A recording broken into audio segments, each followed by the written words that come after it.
Salut à tous, bienvenue dans cette nouvelle vidéo. Aujourd'hui je vais vous proposer une vidéo que vous avez rarement vue sur ma chaîne. Je pense que j'ai dû vous en faire une voire deux peut-être.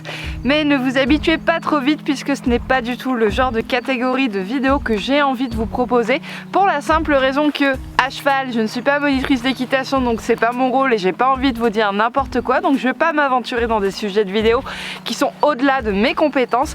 Et à pied, en l'occurrence le sujet de la vidéo aujourd'hui, tout simplement parce que moi j'apprends par moi-même, je vais piocher un petit peu partout puisqu'en effet il existe plusieurs méthodes de travail à pied. Vous avez la méthode Lassens, vous avez la méthode Pat Parelli, vous en avez plein et je pense, en mon sens, en mon expérience, qu'il n'y a pas une seule bonne méthode. Je peux par exemple vous citer moi-même dans ma propre expérience le cas entre Nomad et Haribo où j'ai appris la jambette à Nomad et la technique que j'ai utilisée qui a très bien marché sur lui, eh bien ne fonctionne pas pour Haribo. Voilà. De toute façon, je reste persuadée qu'il n'y a pas meilleur que votre propre poney ou votre propre cheval pour vous apprendre à travailler, à communiquer avec lui à pied, puisque c'est lui qui va répondre, c'est lui qui va communiquer avec vous et c'est lui qui va vous donner la réponse à l'attente que vous attendez. Et si vous voyez que ça ne fonctionne pas, qu'il n'y a pas de réponse ou qu'il ne comprend pas, et vous allez essayer, en tout cas moi j'essaye de chercher un autre moyen, d'autres chemins, d'arriver à terme au résultat que j'espère atteindre avec le cheval avec lequel je suis en train de travailler sur l'instant T. Mais aujourd'hui si je vous fais cette vidéo, c'est simplement parce qu'il y a un exercice que je travaille actuellement avec Haribo qui vous intrigue un petit peu. Celui-ci, je dois vous avouer que c'était pas du tout un objectif que j'avais avec lui, c'est juste qu'en travaillant, j'ai remarqué qu'il répondait pas trop mal à la voix sur un type de mouvement en particulier, à savoir le reculer, et que j'ai voulu essayer de travailler ce qu'on appelle une aspiration de mon cheval, un mouvement que je vais aspirer vers moi et non pas pousser uniquement à la voix. Ça a fonctionné. Du coup, je me suis dit que j'allais essayer tant bien que mal comme je le peux de vous expliquer cet exercice-ci, puisqu'il y en a un certain nombre d'entre vous qui m'ont demandé comment est-ce que j'avais fait. Donc c'est avec plaisir que je vous partage ce petit tuto, mais encore une fois, je ne sais pas si ça fonctionnera avec vos chevaux. Ça a fonctionné sur Haribo, je sais pas si ça fonctionnerait sur Nomad ou sur Highboy, mais voilà, aujourd'hui je vous fais plaisir, je réponds à cette question, c'est parti.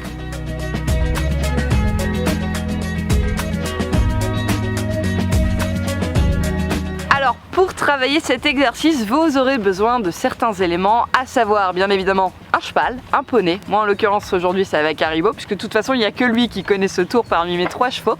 Mais vous aurez également besoin de petites aides artificielles, à savoir j'utilise ce petit stick. Vous allez voir, c'est pas forcément obligatoire, mais en tout cas je l'ai toujours dans la main et je me dis que ça a quand même un petit impact psychologique peut-être sur mon cheval.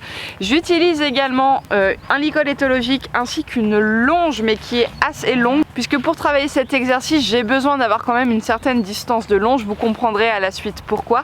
Mais je vais également utiliser une aide naturelle, même plusieurs, à savoir ma posture, donc mon corps, la gestuelle de mon corps, mais également ma voix. Alors pour atteindre cet objectif final, à savoir aspirer votre cheval en le faisant reculer, il faut savoir qu'il va falloir y aller par étapes. Et quand je dis étapes, je ne parle pas de plusieurs étapes dans la même journée. Non, non, j'ai vraiment fractionné ce travail au fur et à mesure que le temps a passé. Pour commencer, j'ai équipé donc mon cheval avec le licol éthologique et la longe et je vais lui apprendre à reculer. Pour cela, ce que je vais faire, c'est que je vais venir placer ma main, peu importe que ce soit la main gauche ou la main droite, au niveau du nœud d'attache.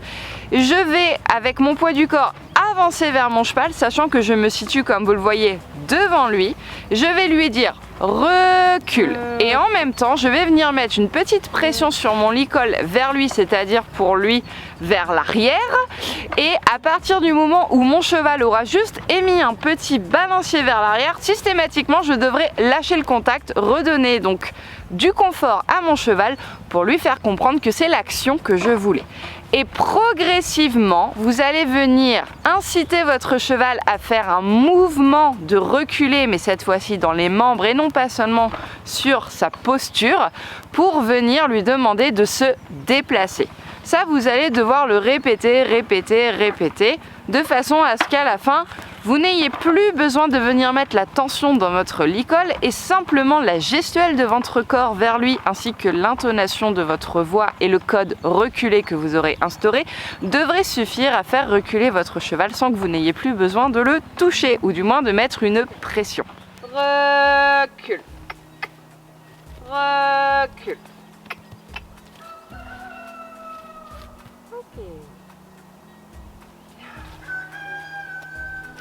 Une fois que ce code est instauré et que vous l'avez répété plusieurs fois, plusieurs jours, voire même plusieurs semaines ou même plusieurs mois et que ça y est, c'est instauré, votre cheval comprend le mouvement du reculé à la voix notamment ou pas, aidé par exemple de, comme je le disais tout à l'heure, mon stick, mais également le fait que je vais agiter un petit peu la longe pour déclencher ce mouvement en arrière et ce fameux reculé dans ses membres, eh bien vous allez pouvoir essayer, je dis bien essayer de changer votre posture à vous.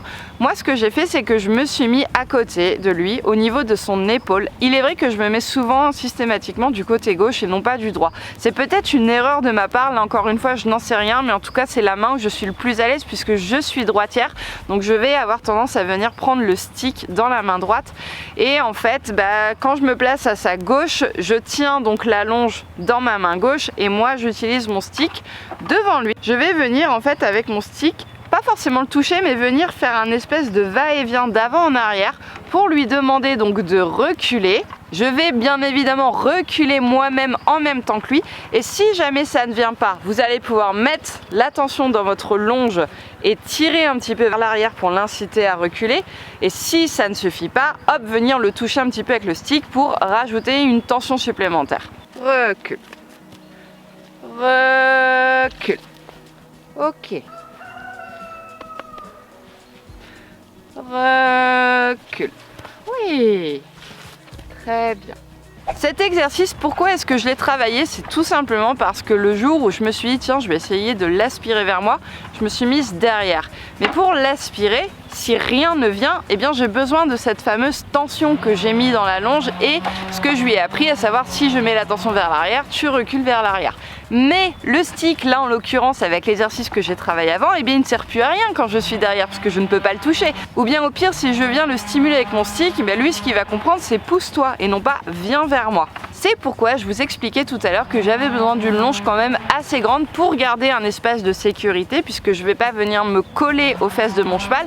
On nous apprend étant tout petit qu'on ne doit pas passer trop près derrière un cheval et là en l'occurrence le cheval qui ne va pas comprendre ce que je lui demande peut paniquer. On ne sait jamais, une ruade voire un petit coup de postérieur peut aussi arriver, donc je préfère me mettre en sécurité. Donc j'ai ma distance de sécurité, j'ai ma longe qui est donc fixée à mon cheval, je suis derrière et qui est tendue.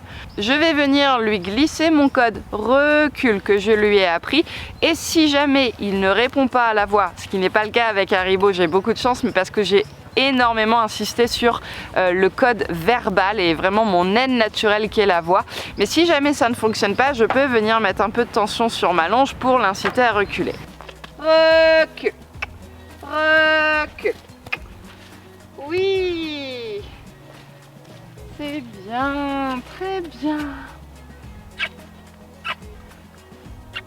Voilà, c'en est tout pour ce tuto. J'ai rien d'autre à vous dire tout simplement parce que c'est exactement la méthode que j'ai utilisée pour Haribo et c'est celle qui a fonctionné. J'espère en tout cas que cette vidéo vous aura plu et aura répondu à certaines de vos interrogations.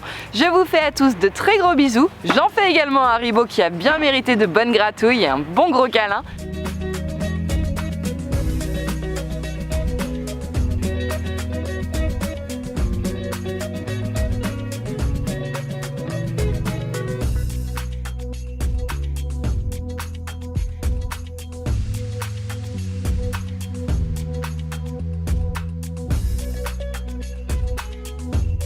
En attendant la prochaine vidéo, prenez soin de vous et de vos chevaux. Et moi je vous dis à plus. Salut!